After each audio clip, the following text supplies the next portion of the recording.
Welcome to this month's episode of the PA Path. I'm Emma Sellers, Chief Equity, Diversity, and Inclusion Officer at the PA Education Association. This episode is brought to you by Southern Illinois University School of Medicine online Doctor of Medical Science degree, now enrolling for summer 25 and spring 26.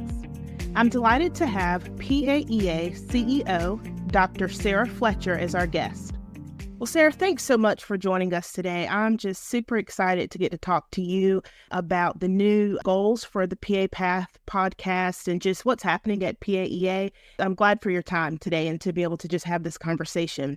So before we jump right in, can you talk to us a little bit and maybe just set the tone for some of the changes that we've made at the association and to intentionally bring our recruitment outreach under the equity, diversity, and inclusion space? Absolutely, Emma. And let me just start by saying thank you so much for having me on this episode. And it's always a joy to speak with you and have an opportunity to talk through these things at the organizational level. So the decision to move recruitment and retention under the EDI umbrella was very much an intentional decision because I think it's so important, particularly in this space, which is the entryway into the profession, to make sure that we have our programs as well as our applicants as informed as possible about all of the different elements that go into recruitment and retention. And of course, we want to make sure that process is equitable as possible. We know there's a lot of work to be done there. We also want to make sure that when we look for a diverse applicant pool, we're really thoughtful about what we're looking for across different programs with different missions and different foci. And then make sure that equally as important is the retention piece. And so we know that recruiting a diverse applicant pool is great, but not if those students don't ultimately, graduate from the program. So that's a large part of that decision as well. And then just like we try to work on constantly our internal culture being inclusive, we want to make sure that we set things up in a way that students enter programs where they are going to feel included and that our programs are, again, ready to have those students and really take care of them throughout the process of their education. That's why we made the move internally. We want to make sure that we have you as our expert in diversity, equity, and inclusion, as well as our entire team, really am able to focus on making that process of recruitment and retention inclusive and equitable. Right. Now, thank you so much for that. And I really appreciate highlighting the inclusiveness of the campus environment and that experience that students are going to have as well.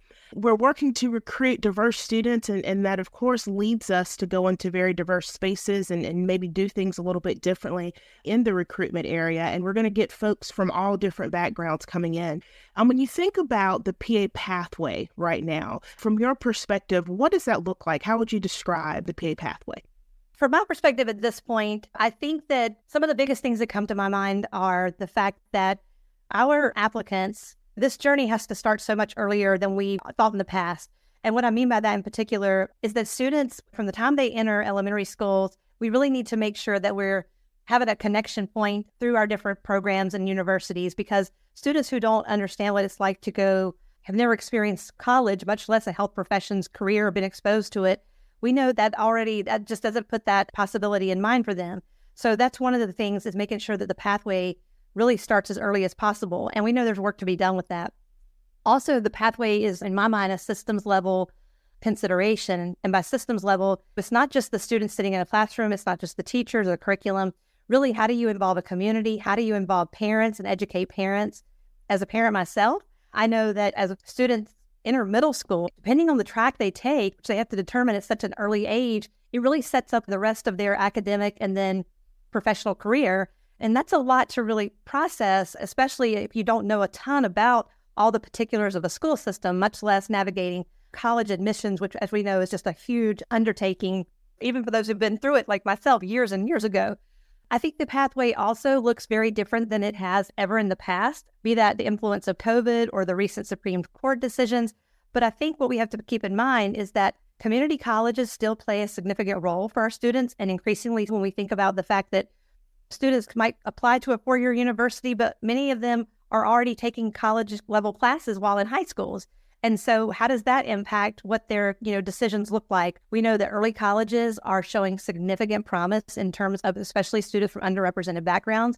And if students are already getting exposure and opportunities to take some of those required undergraduate level courses earlier in their career, how can we look at this from a systems level view so that making the transition into these professional programs, PA schools, easier? And are we really ready to accept those students who don't come from that traditional kind of background where you do the elementary, middle, high school traditionally, and then you go to the 4-year undergraduate college? Because not everybody's doing that these days. In fact, increasingly, students are getting education from multiple sources and in multiple ways. Absolutely. Sarah, I love how you highlighted just the many pathways, starting earlier, number one, and then highlighting the various non-traditional pathways that students are coming into their profession, and something that we definitely have to be mindful of as we navigate this new space. Continuing in the same thought and some of the things that you were just talking about, what is something that our audience might not realize that we encounter regularly about the pathway? It may be some things you've already talked about. Anything else you want to highlight that's unique? Yeah, absolutely. I think it's a great question because there are many things that, even as I continue to learn always, that I haven't realized. Maybe some of our listeners don't either. But our data, in terms of our most recent matriculant and student reports, we're seeing that previous healthcare experience continues to influence students' decisions to go to PA schools by over 70%. And so what can that look like? What can that mean? It could mean anything from early exposure through a shadowing opportunity. It could be something through a volunteering opportunity. Again, as early as maybe the middle high school years. Certainly, if you have a parent or relative, close family member or friend who's been in healthcare, we know that's a big draw as well. I think that early exposure, just to underscore that, and also making sure that our programs are really knowledgeable about how far that pathway extends backwards. Like I said earlier, STEM education starting so early in the primary grades, and really knowing that capturing students' interest at that point, it's not just about what happens formally in the classroom curriculum, but really is about more of a holistic experience from the beginning. So again, be that hearing from a PA, early exposure to a PA. We know our data shows that students make decisions sometimes to go to PA school based on the fact that they've been treated by a PA or their family member has been treated by a PA and they've had a positive experience. We're seeing that increase to nearly 50% influence on these decisions. And that was surprising to me as I look back just a couple of months ago at this data. I just would underscore that point about that totality and holistic experience and that early exposure. Absolutely. Experience is number one educator in so many ways. Let's take a quick break for a word from our sponsor. Ready to make your next big career move? Enroll in our online Doctor of Medical Science degree with SIU School of Medicine. In 1 year, you'll gain advocacy, leadership, and scholarly skills through our flexible, fully online curriculum without leaving your family or job behind.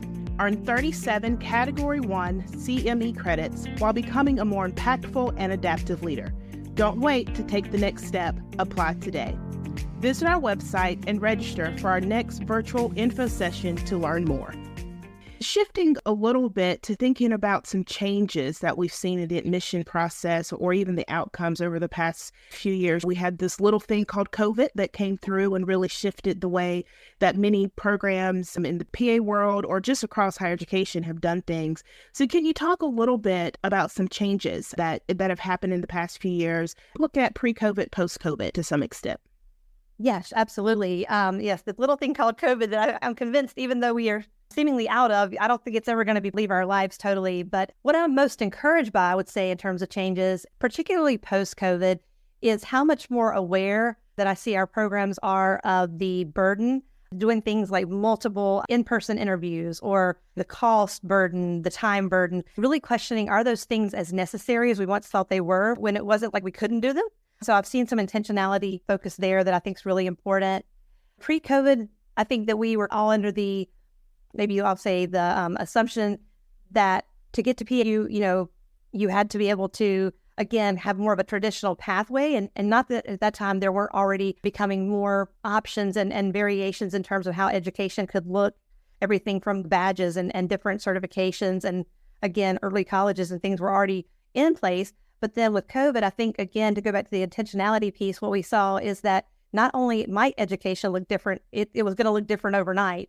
And while at one time we thought everything that had to be done in the classroom, when it couldn't be done in the classroom, what I've been encouraged by, again, is coming out of that, we see that we can rethink how many of the things that we require in terms of an admissions process are essential, how many of those education criteria pieces have to look the same across the board, and then what might you think about in terms of that experience for an applicant One of the things that I'm hoping we see more of as we continue on this kind of eyes wide open since COVID track is there a way to bring a little bit more consistency in terms of what the prereqs are to get into a PA program? We know they vary widely across the board. Do students need to have the same kind of shadowing experiences? What is really going to be important in terms of making sure that someone that's accepted to a program will be ultimately successful? And I say that because, as we know, through COVID, some of the shadowing opportunities had to look virtual, some went away. And I really question then how important are those shadowing experiences? How much impact do they have on program admissions, and should they have as we look forward?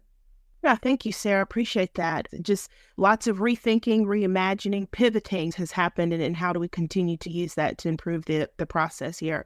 You have given us lots of data, plethora of information for all of the folks listening. If you could just leave the audience, our pre-PA students, matriculants, faculty, program directors, everyone who might be listening, advisors, leave the audience few words of advice, what would that be? I guess I would underscore the point that early exposure piece, and everybody can play a role in that. Clinically practicing PAs often play a role, even if they haven't been in education formally. We know that most of our educators still come from the preceptor space, and partnering with programs, even if you can't take on students, I think that's one of the things. But also programs really leveraging the current students they have, the graduates and alumni, and then their own, faculty and staff to be those champions who are out there talking about the profession. And you never know the power of a conversation that you're willing to have with an individual to say, have you ever considered being a PA? Or even probably more rewarding is you have a student who thinks they want to be a PA, and having that opportunity to make connections for them where they can speak with someone who is in that role and can have that conversation that helps someone model the way and see how things are done. I think the other thing that I'm so proud of our PAEA members that we do really well is being so mindful of just how much time, energy, emotional energy, money, all the things, resources go into trying to get into PA schools. We know we have so many applicants that are so interested and want to get accepted, and continue being mindful about the true requirements and qualifications that are needed to get into a program, because I think it gives an opportunity to really consider that holistic mindset of when you consider an individual applicant and you're looking at everything from, of course, grades and test scores and all those things. This life experience piece that we talked about here, really taking that into consideration and how important that is in terms of grit and resilience, and being able to navigate the patient care that's going to ultimately be where we want the graduates to be. So those are some of the biggest things that come to mind. Sarah, thank you so much for all the information, your final words, just to really encourage folks to look at this from a holistic process, from the applicant all the way up to the faculty and the program director. Just thank you for your leadership as well in this space. And I love the work that we get to do and that we're going to continue to do at PAEA. Thank you, Emma. And thank you for actually leading the way on this work. I am so excited. I know you're the right leader for this work. So thank you. Thanks for joining us today, Sarah. And thanks to everyone for listening to this episode of the PA Path. We would like to again extend a special thank you to SIU School of Medicine Online Doctor of Medical Science degree for their support of this podcast. Visit siumed.edu/DMSC to learn more and apply. Join us each month as we speak with leaders in our profession, both nationally and worldwide.